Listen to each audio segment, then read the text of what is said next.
Salve Fradres, hari ini saya akan mengadakan perjalanan dari Ambon menuju Langgur.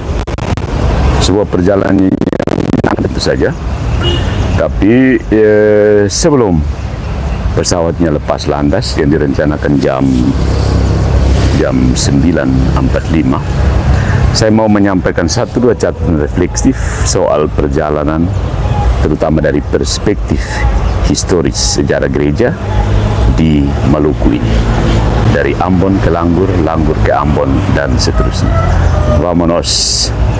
Hilang hanya sebentar, sudahi sedihmu kawan. Dari Ambon ke Langgur, menyusuri jejak iman di Laut Maluku. Judul refleksi saya. Sebelum berangkat dari Ambon menuju Langgur, saya menyadari bahwa perjalanan ini bukan sekedar perpindahan dari satu pulau ke pulau lain. Saya sedang bergerak di antara dua simpul penting dalam sejarah gereja Katolik di Maluku. Ambon, tempat jejak misi Katolik awal pernah ditanam, dan Langgur, tempat benih itu kemudian berakar kuat serta membentuk wajah gereja kepulauan, Church of the Islands. Ambon membawa ingatan kepada Santo Franciscus Xaverius. Pada tanggal 1 Januari 1546, misionaris besar itu tiba di Pulau Ambon, dan dia datang bukan dengan jaminan kenyamanan, melainkan dengan tubuh yang letih, perjalanan laut yang berbahaya, dan semangat Injil yang tidak mudah dipadamkan. Kehadirannya di Ambon hanya berlangsung beberapa bulan, tetapi namanya menetap dalam ingatan gereja Maluku. Katedral Ambon sekarang juga berdiri di bawah perlindungan dari Santo Franciscus Xaverius. Tapi sejarah gereja di Ambon bukanlah kisah kemenangan yang lurus dan tenang. Sejarah gereja ini, kisah ini adalah sejarah yang mengalami pasang surut, kedatangan para misionaris, pertarungan kekuasaan kolonial, perubahan politik, konflik agama, kehilangan, dan pembangunan kembali. Iman di tanah ini tidak tumbuh di dalam rumah kaca. Dia diuji oleh sejarah yang keras. Karena itu, meninggalkan Ambon berarti meninggalkan sebuah kota yang mengingatkan bahwa gereja tidak selalu hidup dalam keadaan aman. Kadang-kadang gereja bertahan hanya sebagai bara kecil di bawah abu.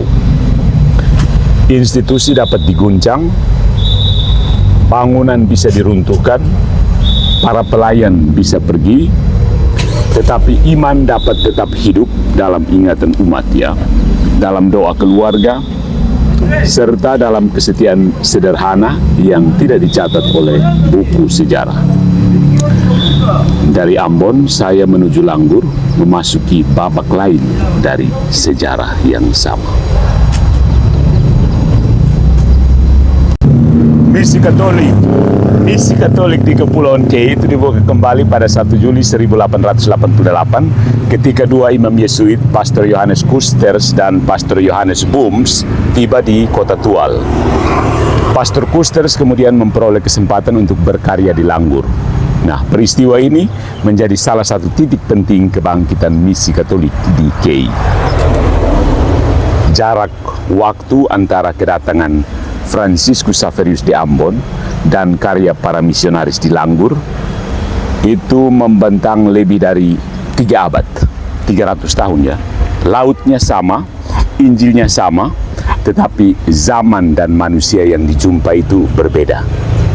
Nah, sejarah gereja ternyata tidak berjalan dengan kecepatan yang kita kehendaki. Kadang-kadang satu generasi itu hanya menanam, generasi yang berikutnya menyiram, generasi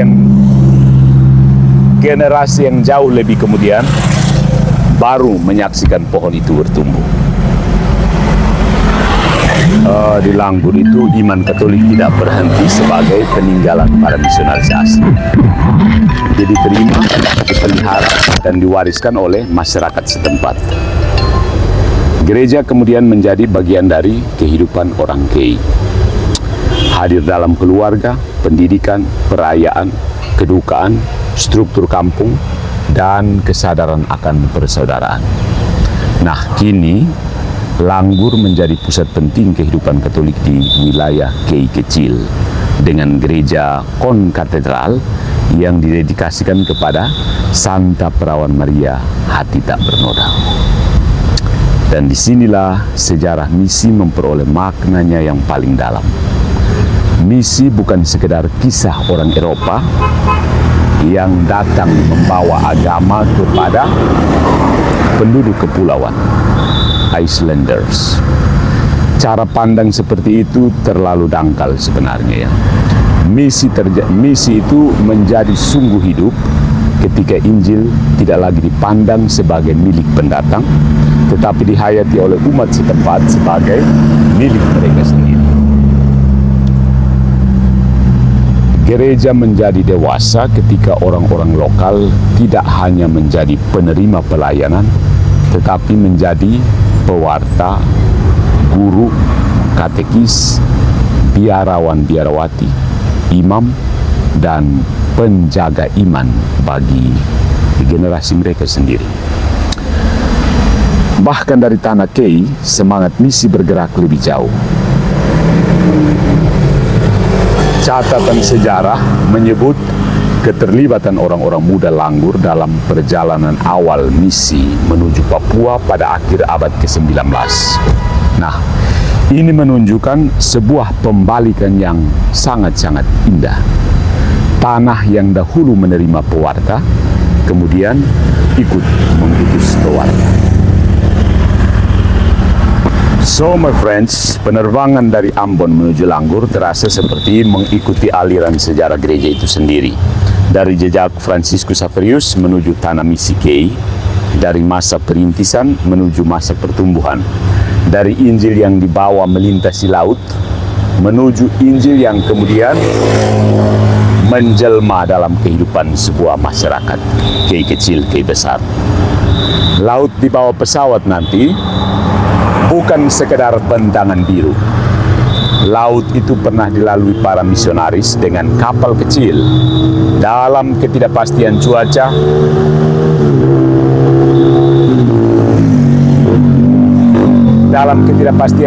dan ancaman penyakit. Mereka tidak memiliki peta digital, komunikasi cepat, atau kepastian bahwa akan diterima. Mereka hanya mempunyai keberanian, salib, dan keyakinan bahwa tidak ada pulau yang terlalu jauh bagi Injil. Perjalanan hari ini jauh lebih mudah, sangat jauh lebih mudah. Tapi kemudahan perjalanan belum tentu menghasilkan kedalaman iman. Kita bisa tiba dalam waktu singkat, tetapi belum tentu sungguh hadir. Kita bisa memotret gereja tua dan monumen misi, tetapi gagal mendengarkan kesaksian umat yang memelihara iman melalui kesulitan sehari-hari. Karena itu, sebelum berangkat, saya ingin menundukkan kepala kepada mereka yang berjalan lebih dahulu. Para misionaris yang meninggalkan tanah kelahirannya, para katekis yang mengajar dari kampung ke kampung, para keluarga yang mempertahankan doa, juga umat yang menjadikan gereja bukan sekedar bangunan, tetapi rumah rohani. Ambon mengajarkan bahwa iman bisa terluka, tetapi tidak harus mati. Langgur mengajarkan bahwa benih kecil dapat menjadi pohon besar kalau dirawat dengan kesetiaan. Di antara keduanya terbentang laut. Laut yang memisahkan daratan, tetapi sejak dahulu justru menyatukan perjalanan gereja. Saya meninggalkan Ambon dengan ingatan akan Fransiskus Xaverius. Saya menuju Langgur dengan penghormatan kepada gereja yang tumbuh dari tanah dan jiwa orang Kei. Nah, perjalanan ini akhirnya bukan hanya perjalanan menuju sebuah tempat, melainkan ziarah menuju kesadaran bahwa iman yang saya hidupi hari ini lahir dari pengorbanan banyak orang yang namanya mungkin sudah dilupakan. Ya kan, sudah dilupakan. Let's call to remember them within this pilgrimage. Pesawat akan terbang dalam hitungan jam, tetapi sejarah gereja sudah lebih dahulu menempuh rute ini. Perlahan, susah payah, seringkali dalam air mata, tetapi selalu dengan pengharapan. Dari Ambon menuju Langgur, saya tidak hanya menyeberangi laut, saya sedang menyeberangi berabad-abad sejarah iman. Napak tilas. Siapa lagi yang mau ikut sejarah perjalanan ini? Vamonos.